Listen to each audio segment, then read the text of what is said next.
خەڵاتی گۆڵدن بۆی چییە و چی دەزانی لەبارەیەوە؟ خەڵاتی گۆڵدن بۆی خەڵاتێکە لە یانگۆڤاری تۆتۆ سپۆرتی ئیتالیاوە. هەموو ساڵێک دەبەخشێتە باشترین یاریزانی خوار تەمەن 21 ساڵ. ئەم خەڵاتە بۆ یەکەم جار لە ساڵی 2003 بەخشرا کاتێک ڤان دێر ڤارتی هۆڵندی بۆ یەکەم جار خەڵاتەکەی بەدەستهێنا. ئەوەی ئەم خەڵاتە لە خەڵاتەکانی تر جیا دەکاتەوە ئەوەیە کە هەر یاریزانێک تەنها یەک جار مافی بەدەستهێنانی ئەم خەڵاتەی هەیە. بۆیە لە کۆتا 20 خەڵات 20 یاریزانی جیاواز خەڵاتەکەیان بەدەستهێناوە. وڵاتی ئیسپانیا خاوەنی زۆرترین خەڵاتە کە یاریزانەکانی بەدەستهێناوە بە 4 خەڵات و لە پلەی دووەم فەڕەنسا دێت کە لە ساڵەکانی 2013 و 2015 و 2017 یاریزانەکانی 3 خەڵاتیان بەدەستهێناوە.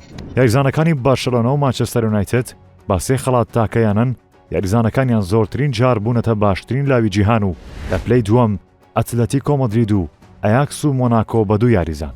لە مێژووی گۆڵدن بۆی تەنها یەک بەرگری کارتوانیوێتی ئەم خەڵاتە بەدەست بهێنێت. ئەویش ماتیاس دیلێختی هۆڵندی لە ساڵی 2018 بە دێرسی یانی ئەیاکس ئەمستردام.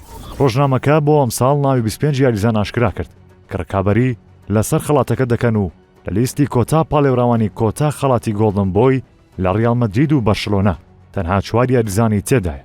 ئەوانیش ئاردا گولەر و جود بیلینگهام لە ڕیال مەدرید و ئەلیخاندرۆ بالدی و لامین یامال لە بەرشلۆنە. لە بەرواری 4 مانگی 12 ئەم ساڵ لە تۆرینۆ لە وڵاتی ئیتالیا باشترین یاریزانی لاو بۆ ساڵی 2023 ئاشکرا دەکرێت کە لەلایەن 50 ڕۆژنامەنووس دەنگیان پێدەدرێت.